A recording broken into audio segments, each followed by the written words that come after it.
Amalia Domingo Soler, la dama del espiritismo. Tercera parte. En cambio, Eudaldo no podía con su cuerpo.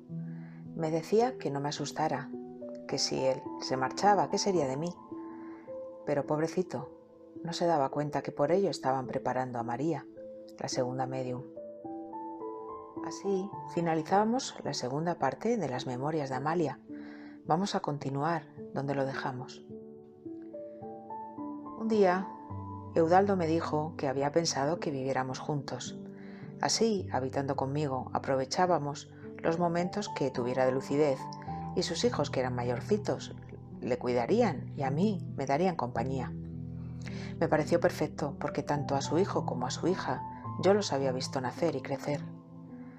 El tiempo que Eudaldo estuvo en mi compañía fue tan corto que comprendí enseguida que no era él quien de motu propio había venido, sino que una fuerza superior le había impulsado a que realizara su propósito de acabar sus días en mi compañía y dejar bajo mi amparo aquellos seres que eran toda su ilusión. Fue muy justo que las fuerzas invisibles le impulsaran a venir a habitar conmigo, él que les había dado tanto. Qué momentos tan amargos para mí. Primero me dejó Luis y ahora la pérdida de Eudaldo, que me hizo huérfana de hermano, quedándome sus hijos y sin una solución para poder vivir juntos. Se me ocurrió la venta de todos mis libros para hacer frente al primer problema, pero luego se presentó el problema del centro. ¿Qué haríamos con él? Yo quería que continuara y llamé a varios espíritas de mi confianza para pedirles consejo, pero no funcionó. Vino María y ella, positiva, me dijo que sentía que todo se iba a solucionar. Yo, que estaba tan abatida, lo único que se me ocurría era buscar una casa que pudiese pagar. Mi buena amiga se fue disgustada al ver que yo no escuchaba a los invisibles, pero todo cambió cuando recibí la visita de una comisión del centro barcelonés que venía a prestarme su apoyo. Entonces pedí 1000 perdones a los invisibles por no haber oído sus consejos. Ya estaba otra puerta abierta. ¿A dónde nos llevaría? No lo sabía, pero era dar tiempo al tiempo, porque todo podía cambiar de un momento a otro, y como la medium lleva tiempo anunciando la llegada de un opulento espiritista, decidí esperar el resultado. Mi pobre centro se quedó como una barquita en el océano en un día de tempestad. Unos lo dejaban, otros lo tomaban. Así se pasaron algunos meses y mi organismo estaba agravándose cada día más, y cuanta más medicación tomaba, peor me encontraba. Tenía ya tantos años que aquello me parecía natural, pero mi segunda médium, María, aconsejaba que llamara al médico que visitaba a su madre, pero yo no le hacía caso, hasta que al final tuve que rendirme. Tuve una grata impresión al conocer al doctor. Me trataba y me hablaba con cariño y una sonrisa siempre, así que dijo que si los que me rodeaban me ayudaban, él me pondría bien. Y entonces vi lo que me querían mis amigos, porque durante 8 meses se turnaron para no dejarme dormir sola. Con todo esto, mi buen doctor se puso muy contento, pues pude triunfar aquella enfermedad. Durante este tiempo crítico, mi pobre centro se reanimó, porque vino uno de los médiums del centro barcelonés y me dijo que, si quería, se venía conmigo. Así que él y su esposa se pusieron al frente del centro. Pero la cosa no funcionó, porque no éramos afines y tuvimos que separarnos. Entonces volví a pensar que se iba a hundir mi centro, pero no fue así. A mi segunda medium le pedí que me contara todo lo que decían los invisibles, y ellos decían que no fuese cobarde, que todo tenía que pasar y que de hoy en adelante recobraría nueva vida, ya que alguien llegará y sostendrá el centro durante mucho tiempo. Todo se cumplió al pie de la letra, porque el anunciado millonario espiritista llegó cuando yo estaba enferma. Él continuamente me preguntaba qué necesitaba, y un día le dije que, como siempre carecía de todo, en ese momento me consideraba rica, pero que como él era amante de la infancia, le propuse que montara una escuela en mi centro, y no se hizo de rogar. Una antigua amiga mía se puso frente a la escuela. buena profesora, espírita convencida y amante de la verdad, supo inculcar moral y educación a los niños. Y yo me fui restableciendo de mi enfermedad, pensando en la razón que tenían los espíritus en llamarme cobarde, pues no les creía, al decirme que tenía mucho que trabajar, y era cierto. Cuando todo marchaba bien, vino otra vez ese furioso oleaje de la contrariedad que casi derrumbó otra vez, como en la otra ocasión, mi pobre baluarte, mi pobre centro. Esta vez fue la desencarnación del mecenas de la escuela en una operación. Tuvimos que cerrar la escuela y la esperanza del centro. ¿Y por qué tantas comunicaciones anunciándome la llegada de tan buen hermano? ¿Es que no sabía aprovechar la ocasión o es que me empeñaba en no querer gozar? Ahora, desde el mundo de los espíritus veo que lo segundo es la verdad, porque cuando estamos en la tierra con el propósito de encontrar espinas, si encontramos una flor, la desconocemos y la olvidamos. Yo vine a saldar deudas, porque uno mismo es el que se condena o se salva. Mucho sufrí por no poder ayudar a seres que me pedían auxilio, porque yo era tan pobre como ellos. Pero a veces se acercaba un rico por las atenciones que merecía mi pluma y me daban lástima, porque yo me veía rica de espíritu y no pensaba que ellos me podían haber dado felicidad material para el recreo de mi cuerpo. Por toda respuesta les decía que mi pluma daba mucho consuelo, pero que a mí no me daba ni lo necesario para el sostenimiento de la vida, y entonces me daban pequeñas cantidades para continuar con mi trabajo, que yo recibía con el rubor en el alma.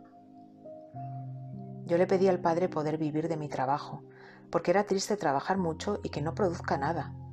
Después de tantos desengaños, llegué a convencerme que mi misión era la de pedir limosna, y ahora veo claro que siempre me encontraba en la misma situación precaria. La Luz del Porvenir, el periódico, tuvo que desaparecer por falta de suscriptores. Y así se iba cumpliendo mi misión de no poder ayudar a los más necesitados, de recordar a los que sufren y no haberles podido socorrer. Esto me sucedía a mí porque no basta pertenecer a un ideal cuando no se practica la caridad. Cuando estaba abatida, recordaba las comunicaciones y daba gracias a Dios, y confieso que si no hubiera tenido la doctrina y los consejos de los buenos espíritus, no hubiera podido soportar mi cruz. Y así iban pasando los días de mi calvario. Por entonces no podía salir de casa por la enfermedad de mi cuerpo, pero me mantenía viva la correspondencia que recibía de mi numerosa familia espírita. Porque cada vez que recibía una carta y veía que les seguía siendo útil, rejuvenecía y pedía al Padre que me alargara la existencia, y parecía que escuchaba que todo lo que necesitaba me sería otorgado. Qué ingratos somos cuando estamos en la tierra y se nos concede todo lo que pedimos y nos lo apropiamos como nuestro. Pero cuando llegamos a las moradas donde estoy ahora es cuando comprendemos que sin la ayuda de una fuerza protectora habría sucumbido a la mitad de mi camino. A decir verdad, yo no quería partir porque entonces más que nunca me veía querida de veras, y como yo siempre había carecido de la felicidad de ser amada, en aquellos momentos para mí tan gratos me encontraba tan bien en la tierra que no creía hubiera dicha mayor para mi espíritu. Cuando analizaba las comunicaciones que mis amigas obtenían en secreto, en todas se encontraba el mismo tema, que aún no era ahora. Sin duda no había trabajado lo bastante para ganar lo que mi espíritu quería, y era la palma que recogen los héroes cuando regresan del campo de batalla y que mi espíritu se había propuesto ganar en esa existencia de amarguras. Respecto a la palma, que en tantas comunicaciones me habían anunciado los invisibles, cierto día, y cuando menos lo pensaba, se presentó una renombrada espiritista, la viuda de mi buen amigo Felipe Senillosa, que ignoraba lo de la referida palma porque vivía muy lejos de nosotros, y me dijo: «Amalia, viene conmigo una médium que dice que te dará todo cuando te corresponde». Y en efecto, se puso la médium a trabajar en mi presencia y tomando lápices de diferentes colores, trazó en el papel una hermosa palma y me dijo: «Me dictan los invisibles que esta palma es suya, que ya la tiene bien ganada». Difícil es describir ¿Qué es lo que pasó en mí en aquel momento? Una lucha terrible de impresiones entre las que se abismaba mi espíritu pasando del temor a la alegría. La palma tan anunciada por mi segunda médium, por María, había llegado en el momento que se me había concedido, y comprendiendo yo perfectamente que aquel símbolo anunciaba mi partida, exclamé: ahora sí que he concluido mi tarea. Termino felizmente mi campaña. Señal inequívoca era que mi cuerpo ya no podía más. Qué doloroso es para el ser que se ha impuesto tantos deberes el haberlos de dejar. Yo, en momentos de lucidez, hablando conmigo misma, me decía: ¿qué harán estos infelices después de mi muerte? Pero, como no hay quien detenga a la ley, ésta va siguiendo su curso y llega el momento fatal. Y digo fatal porque el hombre en la tierra está convencido de que nada se pierde después de la transformación. Siempre se ve que lo que nos cubre el mañana hace que dudemos de la verdad, y esto mismo me sucedió a mí. Esperando el desenlace, me rodeaban todos y se decían entre sí: a ver si con nuestras lágrimas la podemos detener, porque bien comprendía, aunque jóvenes, en la orfandad que quedaban. Parece imposible que cuando el organismo está pasando una crisis tan grande, el espíritu, perfectamente y con lucidez, se aperciba de todo lo que le rodea. De ahí viene que cuando el espíritu rompe los lazos que le unen al cuerpo, los guías y amigos de uno mismo lo envuelven con su manto fluídico para que no se aperciba de aquel crítico momento.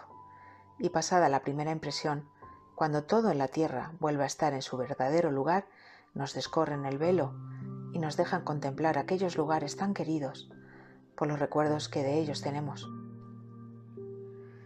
Porque cuando uno ha sufrido y llorado mucho en el santuario de su hogar, el santuario se transforma para dejarnos contemplar lo provechosa que ha sido aquella existencia de amarguras. Cuando en la tierra estuvo todo en su verdadero lugar, fue cuando yo, al igual que la paloma mensajera, volví a mi verdadero palomar, sin quererme mover de allí. Entonces comprendí que mi pobre centro iba a sucumbir, y fue cuando, haciendo un esfuerzo de voluntad, pedí al que todo lo puede que no permitiera que eso sucediera, y en el mismo instante oí una voz grave y lejana que solamente me prometió que podía partir de aquellos lugares sin temor alguno, porque mi centro quedaría bajo su tutela. Al oír esta promesa, yo no sé lo que pasó por mí. No puedo más.